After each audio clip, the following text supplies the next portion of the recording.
What could be worse than being so notorious for the poor quality of your copper that people are still talking about it nearly 4,000 years later?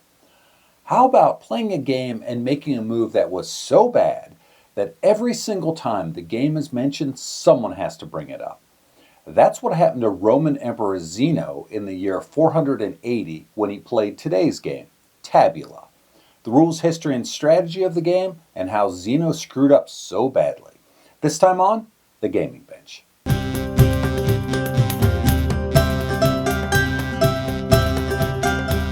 To play, you'll need a tabula board and 15 pieces for each player. The board is divided into 24 numbered columns, 12 on each side. You'll also need 3 6-sided dice.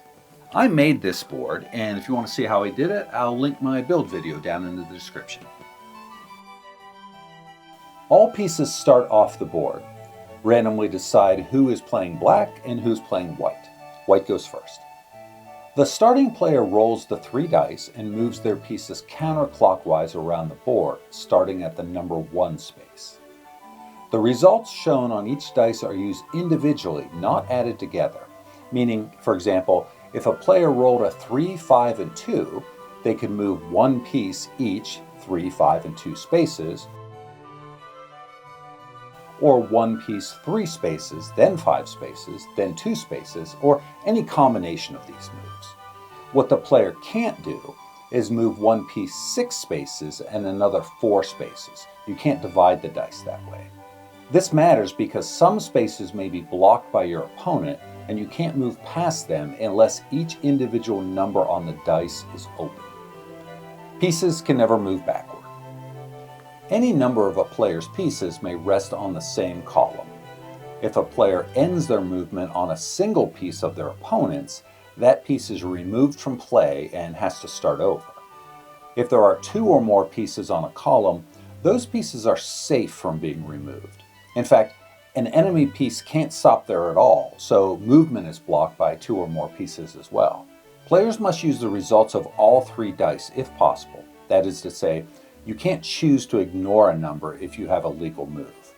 If a player rolls a number that can't be used because their opponent is blocking the move, that number is discarded. Players take turns moving their pieces counterclockwise around the board.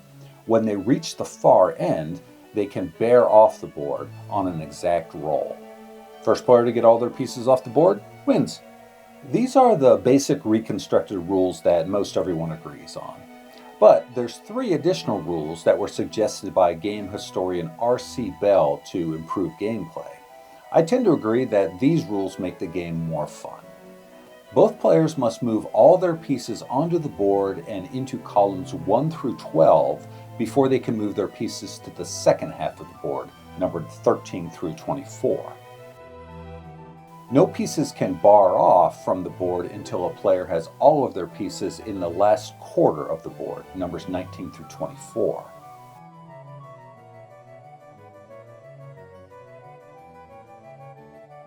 If a player has all of their pieces on the board and a piece is removed by their opponent landing on it, that piece must be returned to play before any other pieces can be moved.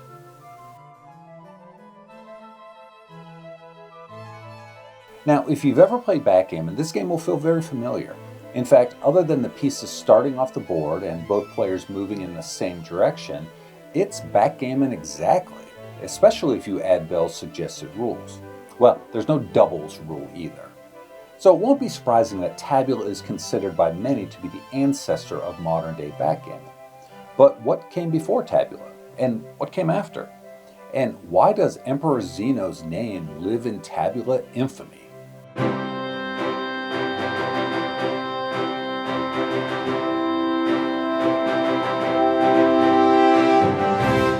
To understand the history of Tabula, we need to start with the game that came before it.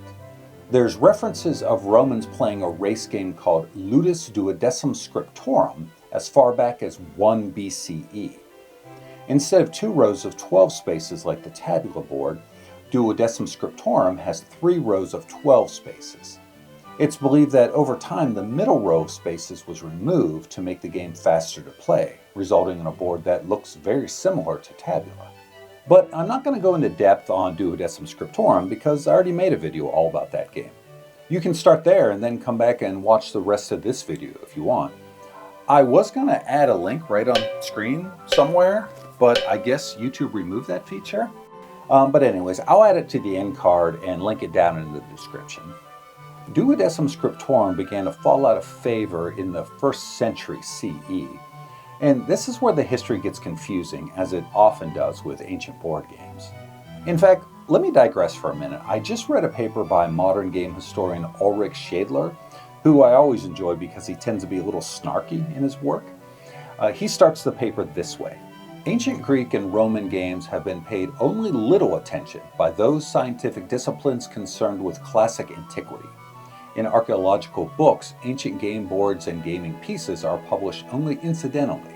Epigraphists, that is, scholars who study and decipher ancient inscriptions on stone, metal, or clay, are normally interested in inscriptions rather than incisions of geometric patterns, as games normally appear. So very often, even basic information like material, measurements, secondary alterations, or dates are lacking. The literary sources relating to ancient games are better known, but are also problematic. While poetry is hardly suitable for precise information on rules, etc., most of the commentaries are written by authors who probably did not even know the games from their own practical experience.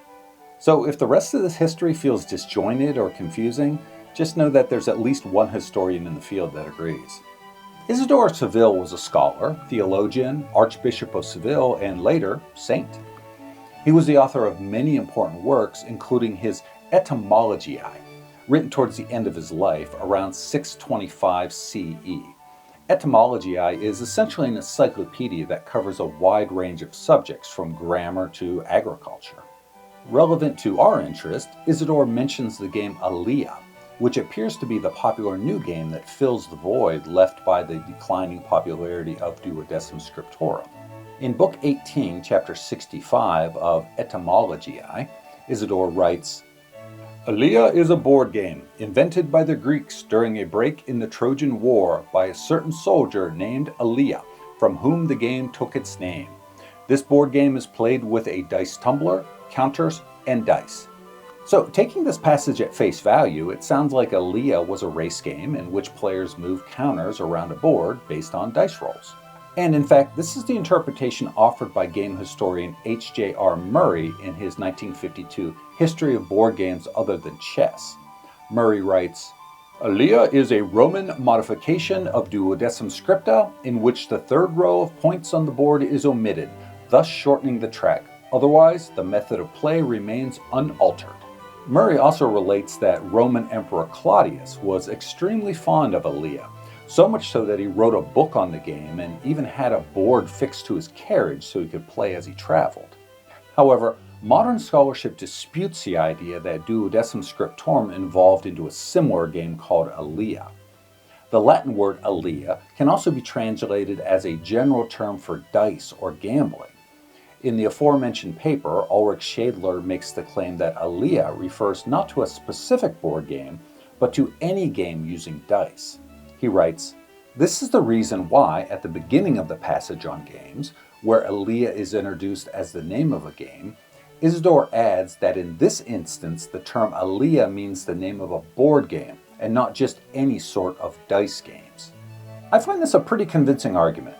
Also, the archaeological evidence seems to support the idea. There are several examples of Duodecim Scripta boards carved in the stone, and over time there are examples of this sort of board that is modified to show only 2 rows instead of 3. However, there's no clean evolution from a 3-row to a 2-row version. Most modern historians believe that both versions of the game coexisted at the same time across the Roman Empire. And also during this same period, we see references to Tabula, the most famous of which is a game played in 480 CE by Roman Emperor Zeno. In fact, nearly every source I read about Tabula mentions this particular game. Zeno himself wrote an epigram recounting an unfortunate move he was forced to make while playing the game. The Greek poet and historian Agathias recounted Zeno's game nearly a century later in the Cycle of Agathias, published sometime around 568 CE. References call Zeno's game embarrassing, disastrous, and ruinous. So here's the move in question. The game was in mid-play, with pieces placed like this. Zeno was playing white. On his turn, he threw a 2, 5, and 6. He couldn't move any of the 7 pieces he had on point number 6 because they were all blocked by his opponent's pieces on points 8, 11, and 12. So he had to break up the 3 pairs, moving a piece from 20 to 22, one from 19 to 24, and finally one from 10 to 16. Those were his only possible moves. Now, this is a bad break, but I'm not convinced that it was so disastrous that it warrants discussion a millennium later. I mean, Zeno's unnamed opponent could have attacked his single pieces, and admittedly, there were a lot of them. But unless they rolled really well, this would have most likely resulted in Black having some single pieces of their own, allowing Zeno to potentially remove them and force his opponent back to the beginning. And there's no mention if Zeno eventually won or lost in the end. Now, I'm being a little facetious here because the real reason that this incident is remembered isn't because of Zeno's bad luck. Rather, recording this one move helped historians understand how the game was played centuries later. Now, neither Zeno nor Agathias is explicit about the rules, but just this one bad roll tells us a ton about the game. For example, since Zeno couldn't move any of the pieces on point number 6, that shows us that 2 or more enemy pieces prevent you from landing there. And since he didn't just move the single piece on point number 9 to safety on point number 20, shows that you can't add dice rolls together. Likewise, he doesn't move any pieces backward out of harm's way, meaning you can only move pieces in one direction. This is one of the things of ancient game studies that I find fascinating. Since there's almost never a rule book, historians have to dissect passages in poems and narratives to try to extract the rules of play, and sometimes the briefest of mentions result in a wealth of information. There are few direct references to Tabula after Agathias' histories. Late Byzantine sources use the Greek term trapezy, meaning table or board. This is believed to have been influenced by tabula, which after all means roughly the same thing. In the medieval period, the tabula board evolved from 2 rows of 12 facing points into a board of 2 halves that each contained 6 facing points, 2 under white's control, 2 under black's control. These were collectively called tables. This configuration of board was used to play many different games, and as a family of games, they were simply called tables games. The 13th century Libro de los Juegos, or Book of Games, recorded 15 different tables games. One of these, Todos Tablas, was very much like backgammon as we know it today. All pieces started on the board, players used 2 dice instead of 3, and players moved in opposite directions. So the timeline of Duodecim Scriptorum, Alea, and Tabula is pretty messy, but it's clear that the Tabula board evolved into the medieval tables board, which ultimately became the modern game we know as backgammon, right? Well, no. This was the accepted line of thought by scholars for centuries, but that completely ignores the fact that a nearly identical game called Nardshir, or just Nard, was being played in Persia at the same time.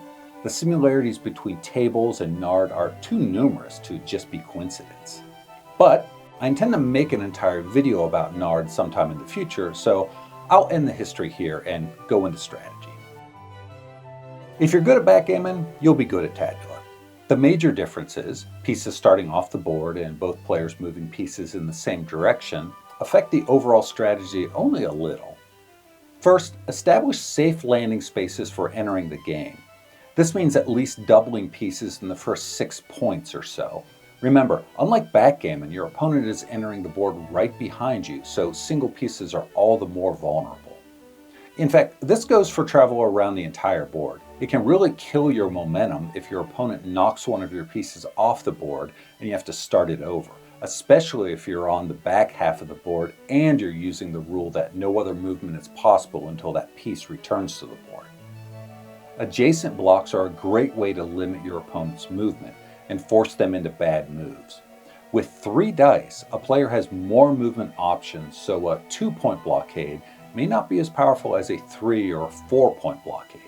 Aggressively targeting your opponent's single pieces and sending them off the board is a great way to completely stall their advancement. But you need to balance these hits with establishing safe harbor for your own pieces.